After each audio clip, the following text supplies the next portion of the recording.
दिक्कत सबसे बड़ी क्या है ना, डार्क ह्यूमर वाले जो लोग होते हैं, जो डार्क ह्यूमर से परेशान होते हैं, जो इन कॉमेडी से परेशान होते हैं, उनकी सबसे बड़ी दिक्कत है कि उनको पता ही नहीं है कि वेज ह्यूमर होता क्या है। क्योंकि इतना डार्क ह्यूमर फैल चुका है कि हमें पता ही नहीं वेज ह्यूमर क्या होता है। जब भी कहीं पर क्लीन कॉमेडी की बात हो रही हो, जब भी कहीं पे कुछ पारिवारिक चीज़ की बात हो रही हो, हमेशा उसमें कहीं ना कहीं जैसे न तैसे, ऐसे न वैसे मेंटल हरासमेंट 90% यूट्यूब केसेस में तुमको मिल जाएंगी। भले ही वो कोई प्रैंक चैनल हो, भले ही वो कोई स्टैंड अप कॉमेडियन हो, भले ही वो कोई वेज कॉमेडी हो, हर मेंटल हरासमेंट से वो कहीं ना कहीं डायरेक्टली इनडायरेक्टली जुड़ा ही होगा। और इंडिया में हमेशा होता है। बहुत कम ऐसी चीज़ें होती है। पहले हो जाता था बेटा कि हेरा फेरी जैसी फिल्म बन गई, भागम भाग जैसी फिल्म बन गई, लेकिन उसमें भी अगर आप हेरा फेरी में देखो तो एवरी कैरेक्टर स्ट्रगलिंग। शाम को नौकरी नहीं मिल रही, बाबू राव को कर्जा चुकाना है। और वो जो तीसरा अक्षय कुमार बना था, जो भी उसका कैरेक्टर है, उसको भी फाइनेंशियली स्ट्रगल कर रहा है, उल्टी और जॉब्स करता है, लेकिन अपनी मम्मी को बताता है और सिचुएशन कॉमेडी हो जाती है। तो इंडिया में कॉमेडी पहले सिचुएशनली बनती थी।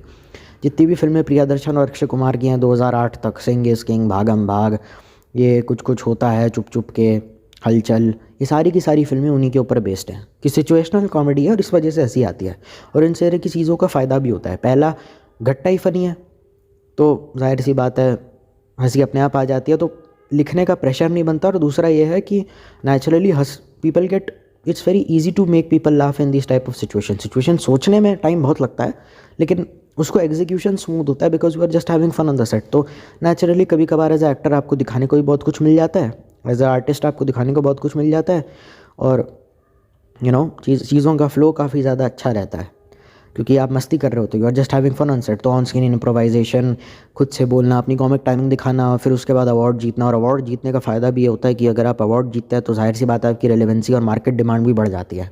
भले ही वो स्क्रिप्टेड हो, चाहे जो भी हो, मुझे उससे कोई मतलब नहीं।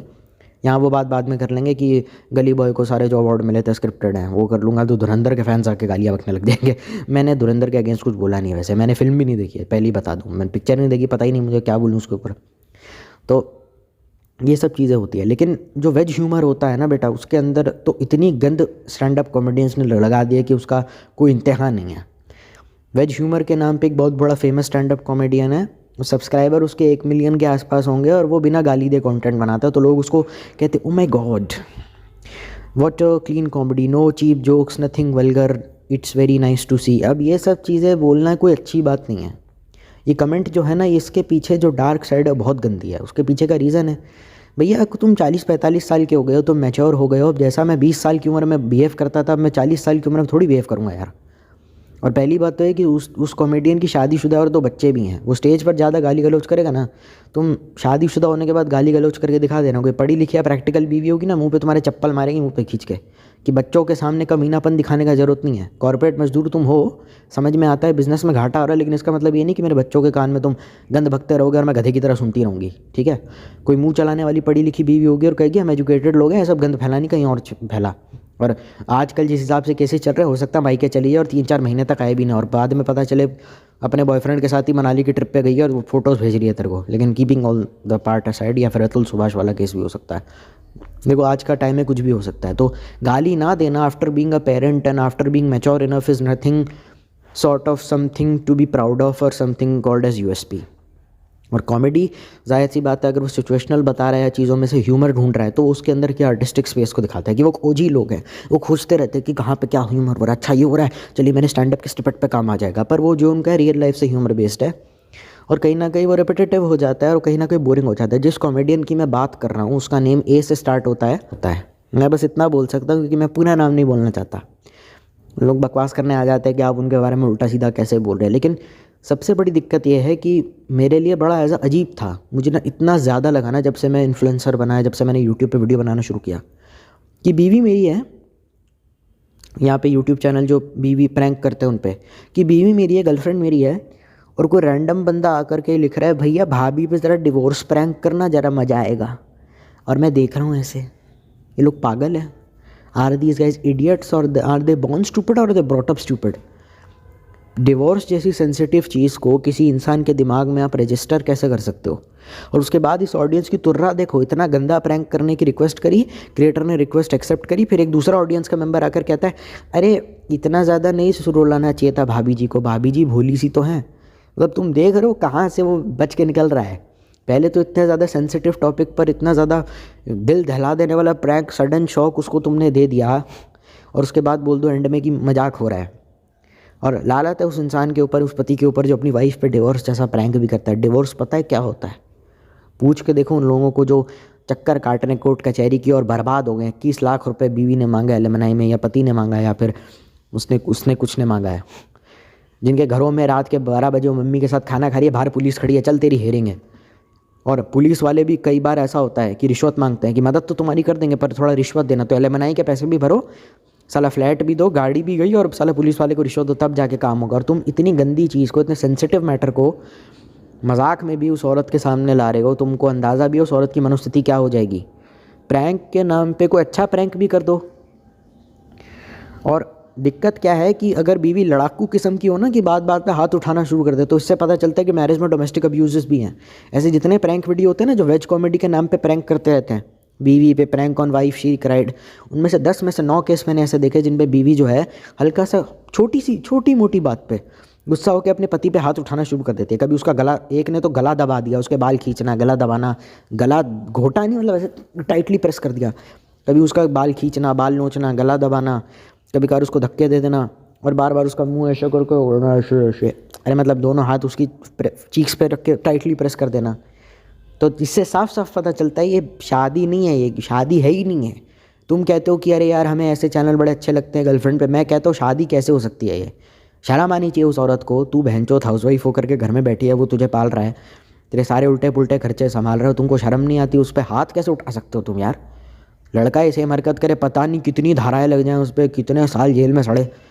और सच बताऊं, अगर चोट के निशान अगर बॉडी पे सेल्फ मेड भी हों तो भी शायद आप पे FIR हो सकती है। मतलब खुद को ही अगर मैं बीवी लेंटर से मार दे और कह देगी जी खून मेरे पति ने निकाल दिया, इस पर भी आप पे FIR है, कानूनी कार्रवाई हो सकती है। और कई बार ऐसा होता है कि इन केसेस में पुलिस वालों ने प्रेशर बनाया है कि मान तेरी गलती है, जबकि बंदा कह रहा है भैया मेरी गलती नहीं है, और उसके खिलाफ सबूत भी नहीं है, और झूठे गवाह भी शायद कोर्ट में पेश कर दिए गए हैं।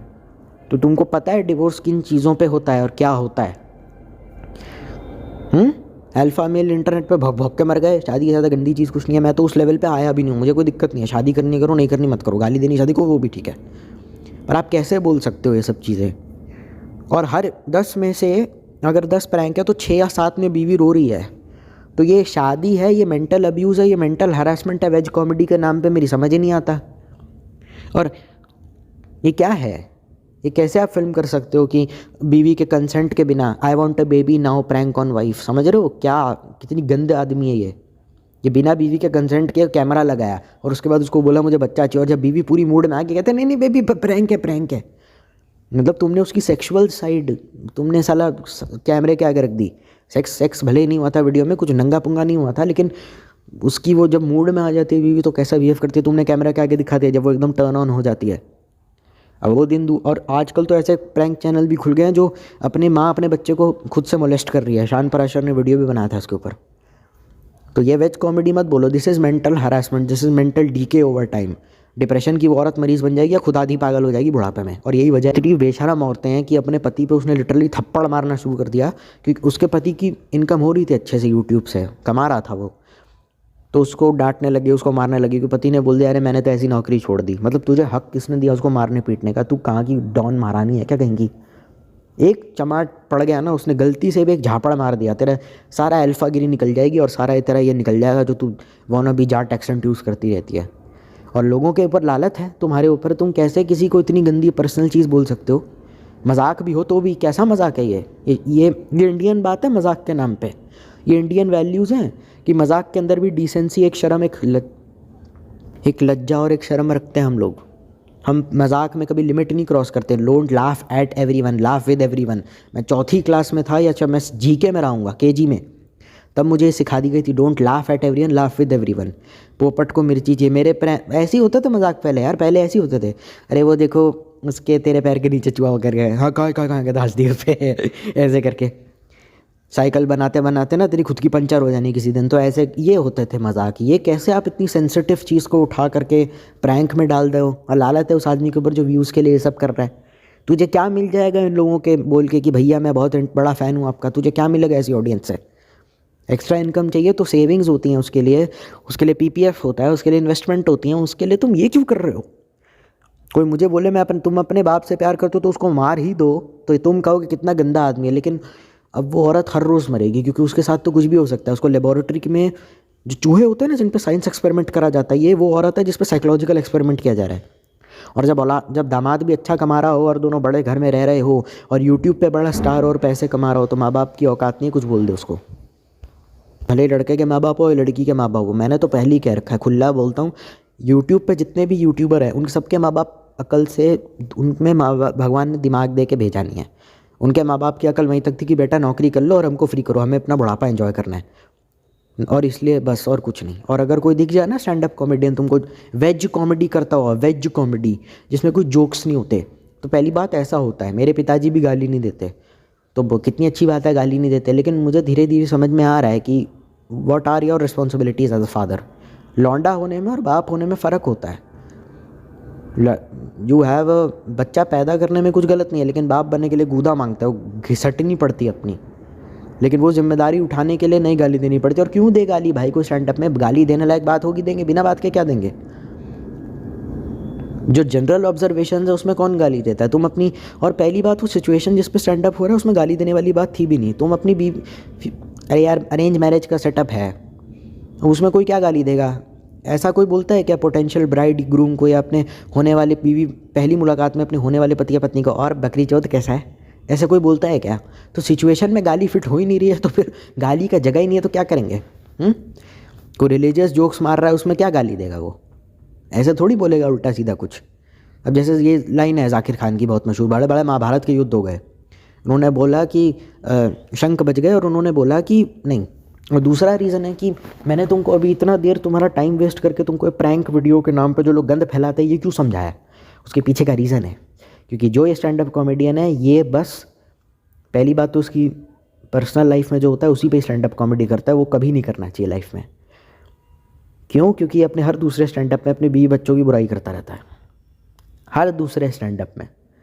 घर में प्रैंक हो, आदमी अपने बीवी को प्रैंक कर दे, उसको पब्लिक कर दे तो मना लेगा, क्योंकि कैमरा बंद होने के बाद तो तुम्हारी मैरिड लाइफ है।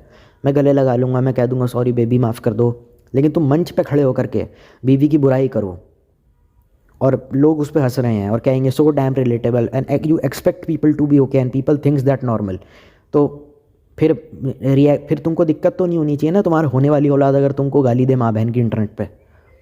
तुम्हारा बच्चा अगर बदतमीज़ी करता है तो तुम उसका झापड़ मार देते हो ये बोल करके कि तमीज़ नहीं है बड़ों से बात करने की। और उस इंसान को क्या तमीज़ है जो ऑलरेडी बड़ा होने के बावजूद भी अपनी बीवी बच्चों को हर दूसरे दिन स्टैंड अप के नाम पे गरिया रहा है?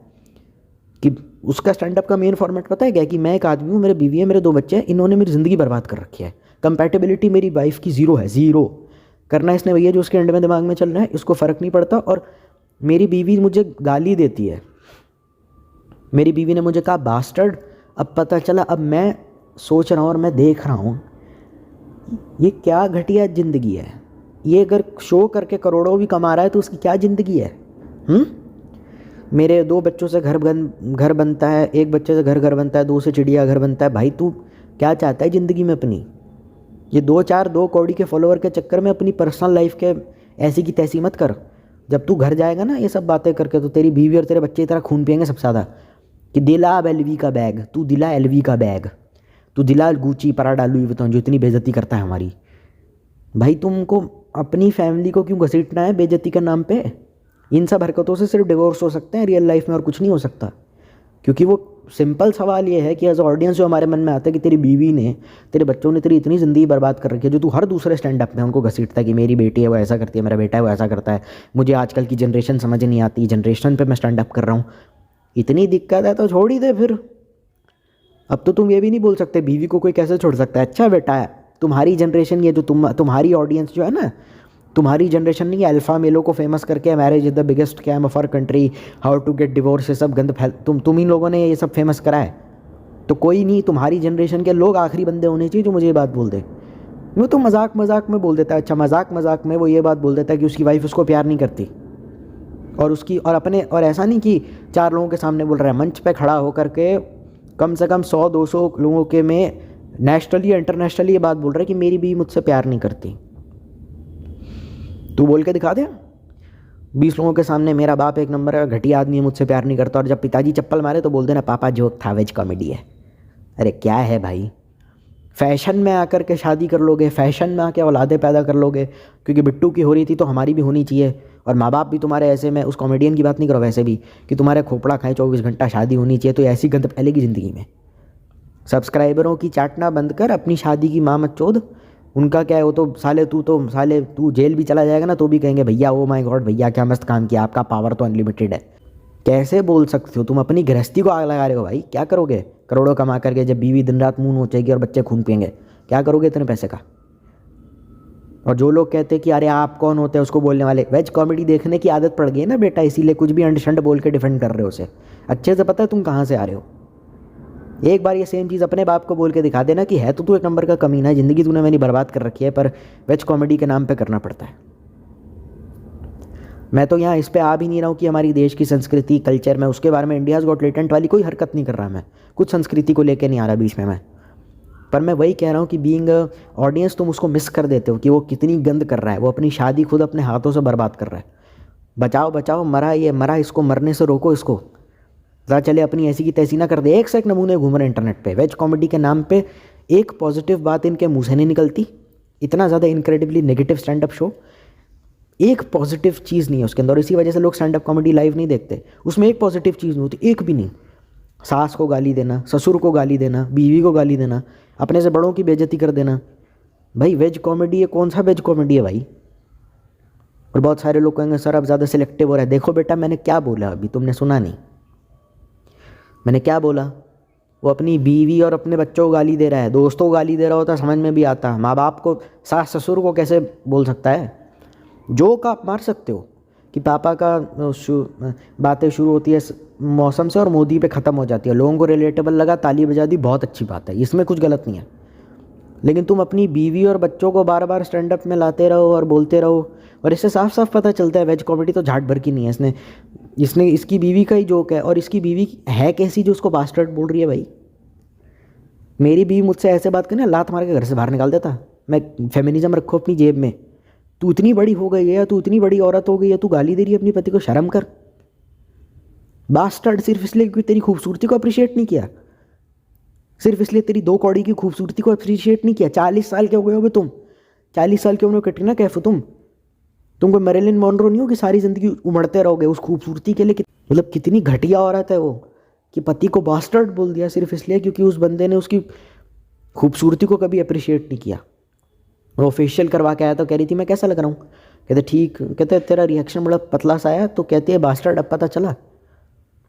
ये तो मैं ऐसे बोल दूँ, मेरा बाप ही, मैं अपनी वाइफ से ऐसे बात करूँ, मेरा बाप ही लेदर की बेल्ट से मार दे मुझे कि हाँ भाई तू बड़ा डाउन हो रहा है कहीं का। तो वेज कॉमेडी है, क्लीन कॉमेडी है, सिचुएशनल कॉमेडी है, लेकिन उस इंसान की ज़िंदगी डार्क है, उसमें कहीं सिंपैथी, हार्मनी, अच्छा बुरा सही गलत कुछ नहीं है। एक ऐसा परिवार है, एक ऐसे गंदे लोग हैं। और क्या ये औरत, मुझे तो यही इंप्रेशन आ रहा है, बहुत सारे लोग कहेंगे उसकी पर्सनल लाइफ पे कमेंट कैसे कर सकते हो भाई, मेरे को उस स्टैंड अप से ये इंप्रेशन आ रहा है। एक आदमी है जो सरेआम अपनी पत्नी को चप्पल मारता है, और आप कहते हो कि लोग कहें कितना गंदा आदमी बीवी को मारता है, तब आप कहते हैं क्या कि होता कौन है आपकी उसकी पर्सनल लाइफ पे बोलने वाला, हमें क्या पता क्या है, तब तो आप सीधा कह देते हैं। लेकिन ये क्या है, ये तो और भी खतरनाक आदमी है। नॉनवेज कॉमेडी करने वाला तो फिर भी ठीक है, वो तो फिर भी ठीक है, वो तो बहनचोद बोल दिया उसने, ख़त्म बात। तो क्या होना, क्या है कि तेरी जो ये वीडियो देख रहा है, तेरी बहन को कुछ नहीं बोला ना मेरी बहन को कुछ बोला, ये तो उल्टा और ख़तरनाक आदमी है। ये तो अपने परिवार की माँ बहन एक कर रहा है, वेट के ऊपर मजाक उड़ा दिया होता है ना, शक्ल वेट, ये जो मतलब बिलो द बेल्ट कॉमेडी होती है, इसमें क्योंकि किसी पर्टिकुलर पर्सन को तो टारगेट ही नहीं किया जा रहा। गाली दे रहा है माँ बहन की, अब तेरे को थोड़ी दे रहा है, जो वीडियो देख रहे हैं मुझे थोड़ी दे रहा है, उसमें तो वो अपनी माँ बहनों को ला ला के पता नहीं क्या गंद बका जा रहा है। मेरा बाप ऐसा है, बाप को दलाल बोल दिया, दल्ला बोल दिया, दलाल बोल दिया। भाई वो क्या पागल हो गए हो क्या। और ऑडियंस भी ऐसी ऐसी, मैं क्या बोलूँ, ऐसे ऐसे गधों के सामने मुझे बोलना पड़ता है। मैं बोल भी नहीं सकता ज़्यादा, क्योंकि इन्हीं में से कोई होगा जो जिसको मुझे बोलूँ क्या, please like share and subscribe to my YouTube channel, ताकि मैं जब भी नया वीडियो डालूँ आपको आए। अब ऐसों के सामने जाना पड़ता है, बताओ फिर तुम कहते हो सर आप इतना गुस्सा क्यों करते हैं। तो वेज कॉमेडी जैसा कुछ नहीं होता है। वेज कॉमेडी अगर सच में देखनी है तुमको, सच में अलग है, जाके पिक्चरें देख लो, उसमें भी सिचुएशनल कॉमेडी होती है, उसमें भी सारी वो चीज़ें होती है जो अब तक हमने डिस्कस करी, पर सच कुछ नहीं होता। अरे शाहरुख खान और किराए के मकान में थोड़ी रहता है सुनील शेट्टी और परेश रावल के साथ, तो फिक्शन है सारा, देख लो मज़ा भूल जाओ। पर ये नहीं होता है क्योंकि कॉमेडी तो है, उसमें कमीनापन या 18+ बातें नहीं है, लेकिन मेंटल हरासमेंट किसी न किसी का है। और बहुत सारे लोग बोलेंगे मेरी बीवी तो चिल है। अगर उसकी बीवी चिल है ना, उसको कुछ नहीं बोलती, वो देख के लग रहा है कैमरा में बड़े फ्रेंडली टाइप एक्ट करते हैं। अरे तो उसका मतलब मैं कुछ भी बोल दूँ क्या? मैं कुछ भी बोल दूँ? संस्कार मुझे मेरे माँ बाप ने दिए हैं तो मैं उनके सामने ना रखूँ? पिताजी के साथ फ्रेंडली होकर के दारू पीना एक बात है, और पिताजी को और मीठे क्या हाल है? और बता चूतिए, भाभी पटी या नहीं? ऑफिस में अफेयर हुआ या नहीं? अब मैं पिताजी के साथ, ये दोनों चीज़ों में फ़र्क होता है। मॉडर्निटी के नाम पे तुम ये सब मत करो कि अपने अंदर के संस्कार भूल जाओ। और पता है तुमको ये सारी बातें क्यों नहीं कही जा रही? क्योंकि तुम मर्द हो, मर्दों के साथ तो वैसी सिंपत्ति रखते हैं, लॉ फॉर वुमेन, लवड़ा फॉर मैन, ये वाली आइडियोलॉजी चलती रहती है। और उसके बाद तुम, जाहिर सी बात है, उम्र हो तुम्हारी, बुढ़े हो, तो तुमको कोई बोलेगा नहीं क्योंकि संस्कार के मारे लोग मरे जा रहे हैं। तो ये सब कुछ मुश्किल कुछ नहीं होता बेटा, बस देख के समझ में आ जाता है कंटेंट दिशा में कहाँ जा रहा है। और ये अगर बहुत सारे लोग कहेंगे यार और भी तो कंटेंट बनाता है ना, तो रेशो काफ़ी कम है उसके, उस नॉर्मल कंटेंट का रेशो काफ़ी कम है। कोई ऐसा यूट्यूबर हो ना जो कहे, जब भी ये सवाल आए ना कि अरे वो और भी तो कंटेंट बनाता है, हर जगह ऐसा नहीं करता, जब भी ये सवाल आता है, मेरा सिंपल रेशियो एंड प्रोपोर्शन मैंने बचपन में पढ़ा था, मैंने फ्रैक्शन पढ़ा था, मैंने परसेंटेज पढ़ा था। परसेंटेज का फॉर्मूला पता है क्या होता है? Difference upon base into 100। अरे यार 80 नंबर का पेपर है, तेरे 60 आए, 80 - 60 बाय 80 इंटू 100, तो वो तेरी परसेंटेज हुई। तो टोटल नंबर ऑफ़ वीडियोस जो हैं जिसमें ये सब गंद बकी जा रही है, वो 16:1 का रेशो बनेगा, जिसमें 16 मतलब 16 है जिसमें 20 बच्चों की बुराई की जा रही है, और 1 है जिसमें नॉर्मल ऑब्जर्वेशनल कॉमेडी कर ली। उसमें भी बीवी को घुसड़ा जा रहा है कि मैं उसके साथ था और उसने मेरी बैंड बजा दी। और सवाल सबसे बड़ा, एक पर्सनल लाइफ पे कमेंट मैं नहीं कर रहा हूँ, पर मेरा यही सवाल है कि इतनी कमीनी बीवी है तो डिवोर्स क्यों नहीं ले लेता उससे? जबकि उसने खुद अपने जो सड़ा सा पॉडकास्ट उसने शुरू करा है अपने खुद के यूट्यूब चैनल पे, क्योंकि अपने आप को रेलेवेंट रखने के लिए, ऑफ कोर्स, क्योंकि स्टैंड अप कॉमेडी के वीडियो तो साल में 6 महीने के गैप में आते हैं, क्योंकि टूर होता है, और एक स्टैंड अप लिखने में 9-10 महीने लग जाते हैं, एक नया स्टैंड अप, ठीक है। तो उसने रेलेवेंट रखने के लिए एक सड़ा सा पॉडकास्ट शुरू कर दिया जहाँ लोगों को बुलाता है। उसमें खुद उसने ये बात बोली है कि मेरी बीवी ऐसी थी, she was pregnant with second child, तब मैंने अपनी जॉब छोड़ी और अपना बिजनेस शुरू किया। ऐसे क्रिटिकल टाइम पे उसने साथ दिया। हो सकता है चाहती तो पैसे लेके घर भाग जाती है, कह देती है मेरा ख्याल नहीं रखता, ये नहीं करता, लेकिन उसकी बीवी हर जगह जाती है। पति पत्नी के बीच में दोस्ती हो समझ में आता है, लेकिन तुम मॉडर्न होने के नाम पर एक दूसरे के साथ बदतमीजी करने लगो और बोलने लगो कि जी आर्ट है तो हमें माफ़ करो। कैरी मिनाटी बेटा लाख बुराई हैं उसमें, गालियाँ वो भी भर भर के देता है, लेकिन वो उसने अपने माँ बाप को कभी या किसी के माँ बाप को बीच में नहीं लेकर के आया। और जो एडल्ट कॉमेडी करते हैं उनके लिए मेरे मन में इन लोगों को देख के थोड़ी रिस्पेक्ट है। एटलीस्ट वो माँ बहन की गाली दे रहे तो किसी बंदे को टारगेट करके नहीं दे रहे। रोस्टिंग की बात बिल्कुल अलग है, वो मैं समझ सकता हूँ, लेकिन कैरी मिनाटी स्पेसिफिकली किसी के माँ बाप पर नहीं आता, अनलेस कि उन्होंने भी कुछ इंटरनेट पे उनका कुछ दिख जाए। माँ बाप तो रिटायरमेंट के बाद अपनी रिटायरमेंट एंजॉय करते हैं। तो ये पैशन फॉलो करने का नाम भी मत दो उस गंद को, ठीक है। पैशन फॉलो करने में कुछ गलत नहीं है, बशर्ते ये देख लो कि तुम्हारे पैशन का असर दिमाग पे, सोसाइटी पे, समाज पे, लोगों पे पड़ क्या रहा है। अब वैसे तो बहुत सारे लोगों का पैशन, ऐसे बहुत सारे लोग सेक्स एडिक्ट होता है तो वो पैशन फॉलो करके पॉर्न स्टार बन जाता है, तो क्या बोलोगे? मेरा एक दोस्त है सुमित, ठीक है, अब वो कल को ये बात बोले कि भाई, उसकी बहन कल को बोले कि भैया मुझे पॉर्न स्टार बनना है, मेरा सेक्स मेरा पैशन है, तो तुम बीइंग अ ब्रदर, या फिर तुम्हारे पिताजी का लेदर की बेल्ट मारे और तुम कहो कि मैं तो आउटकास्ट हूँ, दुनिया कतई ख़त्म हो रखी है, तो फिर ये पैशन नहीं होता है। पैशन का सोसाइटी पे असर क्या पड़ रहा है, तुम्हारे ऊपर क्या असर पड़ रहा है, दोनों काफ़ी ज़्यादा इंपॉर्टेंट चीज़ें हैं। लेकिन हम बाहर की चीज़ों को तो बहुत ध्यान देते हैं कि सोसाइटी पे इसका क्या असर पड़ रहा है, कि पैसा वगैरह रहा, हाँ ठीक है, कमीनेपन से रिलेटेड काम करते रहो, लेकिन हम पे क्या असर पड़ रहा है वो हम देखते नहीं हैं। वेतला ही कोई होगा जो कहेगा कि देखो फेम, पावर, पैसा, इस पैसों को फॉलो करके आ तो रहा है, लेकिन मैं खुद अपनी ज़िंदगी का नुकसान किए जा रहा हूँ। मैं नहीं बोल सकता फैक्ट पे खड़ा होकर के। और जो लोग ये कहते भी हैं ना इसमें गलत क्या है, मजाक में, ह्यूमर में ले लीजिए, बेसिक एपैथी क्या होती है ना, इनको पता भी नहीं है। इनको कोई माँ बहन की गाली देते ना, दोस्त हल्के से आर्ग्यूमेंट में रिश्ता ख़त्म कर देते हैं और कहते थे you know friendship last only when you give respect and give respect in take respect. अच्छा, तो वो बड़ा सम्मानित कर रहा है अपनी बीवी को स्टेज पे खड़ा होकर के, हाँ, और उसकी बीवी उसका सम्मान कर रही है, ये सम्मान होता है? वो कॉमेडियन पैशन के नाम पे बीवी को गाली दे रहा है, वो रिस्पेक्ट होती है? गाली रिस्पेक्ट होती है? माँ बहन की गाली दे के रिस्पेक्ट होती है? मजाक उड़ा के रिस्पेक्ट होती है, और बास्टर्ड अपने आप में गाली है, तो ऐसा भी नहीं क्लीन कॉमेडी कुछ कर रहा है वो। तो ये बेकार की सड़ी हुई बातें हैं जो वेज कॉमेडी के नाम पे अंट शंट बकती गई हैं।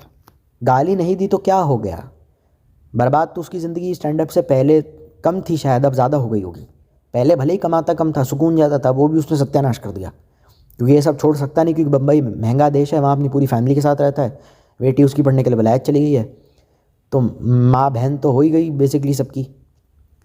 और शेर पे स्टेज पे बड़ा दिलेर बनता है, वीर बीवी के सामने एकदम झुक करके रहता है कि बिल्कुल ही मेरे को सर्वर पीट फूट दिया, और एकदम उसके सामने भीगी बिल्ली बन के बना रहता है। दिस ऑल्सो प्रूव्स कि there is a toxic marriage as well. तो क्लीन कॉमेडी के नाम पे I don't want to see a dysfunctional family, कि बिल्कुल ही घर में आध्यात्मिक माहौल है और बिल्कुल ही लोग हाँ जी बेटा अहम ब्रह्मास्मि वाला माहौल है। हमारे घर में कितने मिडिल क्लास लाइफ में कितने गंदे पंगे कलेश हैं, मैं जानता हूँ। मुझे अलग से वो स्टेज पर वही गंद नहीं सुननी है। ऑब्जर्वेशनल कॉमेडी मैं सुन लूँगा, अगर सिचुएशनल कॉमेडी है वो मैं सुन लूँगा, बड़े बुजुर्गों पे across all ages all religion वो मैं सुन लूँगा, लेकिन परिवार पे मैं कुछ गंद नहीं सुनूंगा। भले ही तुम उसको क्लीन कॉमेडी का नाम दो, सर कछू लौड़ा लहसन कछू हो, मैं नहीं सुनने वाला। क्यों नहीं सुनने वाला? क्योंकि वो चीज़ मैं करता नहीं हूँ रियल लाइफ में। रिश्तेदारों से नफरत करी है तो सुन लेंगे उस चीज़ को, लेकिन नहीं, वो भी नहीं बोलूँगा मैं, क्योंकि जाहिर सी बात है रिश्तेदार भी तो स्टैंड अप कॉमेडी का वीडियो देखेंगे और उनको बुरा लग सकता है, तो चलो उस पार्ट को भी हम हटा देते हैं। लेकिन जो चीज़ मैं करता नहीं हूँ, वो चीज़ जो चीज़ मैं जिया हूँ, उसको ह्यूमर के ज़रिए स्टेज पर डालना, और हर बार डालना, ये बोल करके कि आर्ट है, ज़रूरी नहीं है, क्योंकि इंसान अच्छी चीज़ें भी जीता है, बुरी चीज़ें भी जीता है। तुम हर बुरे एक्सपीरियंस को ह्यूमर के फॉर्म में, जो चीज़ जी है, जो दर्द है, जो पीड़ा है, जो कुछ भी है, उसको ह्यूमर में डाल के स्टेज पे डाल दो और बोल दो ये आर्ट है, और दूसरी तरफ पॉडकास्ट में उसको डिप्रेशन की कहानी बना के बेच दो और बोल दो ये आर्ट है, तो चीज़ बात कुछ बनेगी नहीं। ज़्यादातर लोग ऐसे ही करते हैं। और फिर ये आजकल के जितने पेरेंट्स हैं, ये मेरे को मैसेज करते हैं, सर बच्चे बिगड़ रहे हैं, उनके बारे में कुछ कहिए। मैं कुछ नहीं कह सकता इसके ऊपर। बच्चे बिगड़ रहे हैं तो देख लीजिए बिगड़ाने वाला कौन है, और जाहिर सी बात है हमारी ज़िंदगी बेरंग है, मैं किसी के कलेश होते हुए देख नहीं सकता, क्योंकि मेरी ज़िंदगी में नहीं है। अंकुर अग्रवाल जो करता है एवरी ओवर ड्रामेटिक पड़ोसी, वो मैं देख लूँगा, क्योंकि वो तो फिक्शन है, फिक्शन हो तो सब देख लूँगा, लेकिन ये मैं नहीं देखूँगा। ये कूड़ा कचरा तो मैं नहीं देखने वाला, भले ही तुम कितना भी कह दो। और इसके लिए मैं 500 रुपये तो कहीं से भी नहीं देने वाला, क्योंकि वो स्टेज पर जा रहा है और बोल रहा है मेरी बीवी कमी नहीं है, मेरे बच्चों ने मेरा जीना हराम कर रखा है, बच्चे बोल रहे हैं एक दूसरे को कि तू अडॉप्टेड क्यों है, बट और ये दिस शोज एज वेल कि he is also failed miserably as a parent. उल्टा इससे लगता है कि एज अ पेरेंट आप बुरी तरीके से फेल हो चुके हैं। हिम्मत कैसे हो जाती है ये सब चीज़ें बोल देने की एक दूसरे को कि तुम अडॉप्टेड हो? सीरियसली, बच्चे टीनेज में हों, बच्चे छोटे हों, झगड़े समझ भी आता है, लेकिन एक उम्र के बाद अपनी हैसियत या औकात पता होनी चाहिए लोगों को। प्यार में लिबर्टी ले लेना और प्यार का मजाक बना देना, ये सब गंद मुझे नहीं सुननी। और इन सब चीज़ों से एज ए वो खुद को भी एज अ फेलियर ही देखता है, क्योंकि वो खुद कहता है ना बच्चे तो तू पाल ही नहीं पाया सही से, तो है किस काम का? क्या करूँगा तेरी सड़ी हुई कॉमेडी का? मेरे से मतलब? मेरे से क्या मतलब यार? तेरी बीवी तेरे से कैसे बात करती है, कैसे नहीं करती, मेरे से क्या मतलब? और तू अगर एज अ पेरेंट फेल हुआ है, तू उन्हें अच्छे संस्कार नहीं दे पाया, अगर वो कुत्ते बिल्ली की तरह लड़ रहे हैं, तो दिमाग लगा के पैदा करना चाहिए ना। पूछ भी लो अपने आप से, संस्कार देने तो तुझे आते नहीं, तो तूने क्यों पैदा किया इनको? अब 4 बातें तुम अपने परिवार के बारे में बोलोगे तो लोग उसकी 32 बातें बना के खुद बोलेंगे ना। अगर बच्चे बिगड़ रहे हैं तो किसका फॉल्ट है? पेरेंट्स का भी फॉल्ट है, बच्चों का भी फॉल्ट है। बच्चे वो जिनको अकल नहीं आ रही, उनका बाप फ्रस्ट्रेशन को, अपनी फ्रस्ट्रेशन एक्सप्रेस करने के लिए ह्यूमर को एज अ मीडियम यूज़ कर रहा है, और माँ बाप को तो और शर्म आनी चाहिए कि तुमने साले पैदा क्यों करते हो जब तुमसे होता नहीं है सब। पेरेंटिंग आती किसी को नहीं, पैदा करने में सबका रुझान है, और आती नहीं तो बहुत सारे लोग कहेंगे यार उस ज़माने में कहाँ चीज़ें मैटर करती थी, 21 साल में शादी, हार्मोन्स ने जोर मार दिया, हो गया होगा, 2 बच्चे हो गए, चलो ठीक है मान लिया मैंने, लेकिन अभी भी कैसे? तुम बच्चों के साथ 20 से 17 साल से रह रहे हो, अभी तक कुछ नहीं हुआ, अभी तक तुमको पेरेंटिंग नहीं आई। तो बिल्कुल ऐसी बात है, कोई मैथ्स का टीचर ये बोल रहा है कि यार मेरे को 1+1 का आंसर नहीं पता क्या होता है। मैंने पेपर तो चेक कर लिया है, पर मुझे लगता नहीं है कि शायद मैंने नंबर सही दिए होंगे। तू मैथ्स का टीचर है भाई, अब आप नहीं करोगे तो कौन करेगा? तुम 20 साल बच्चों के साथ रहो, तुमको अभी भी पेरेंटिंग नहीं आती, तुमको अभी भी संस्कार देने नहीं आते, तो क्यों रखा घर में? और अगर नहीं आते हैं तो मानो हम एज अ पेरेंट फेलियर हैं, उनको काउंसलिंग या थेरेपी पे भेज भाई, हमें इस गंद का हिस्सा मत बना। मैं 500 रुपये की टिकट खर्च करके अपना काम धंधा छोड़ के तेरी बकवास सुनने नहीं आया यहाँ पे कि तेरी बीवी तेरे को कैसे रखती है, तेरे बच्चों के साथ तेरा क्या रिश्ता है। मुझे नहीं सुनना है सब, क्योंकि उनका तो कुछ भी कर दो बहुत अच्छा है भाई, बड़ा मज़ा है। मज़ा क्या है? मज़े वाली बात है ये, शर्म की बात है ये।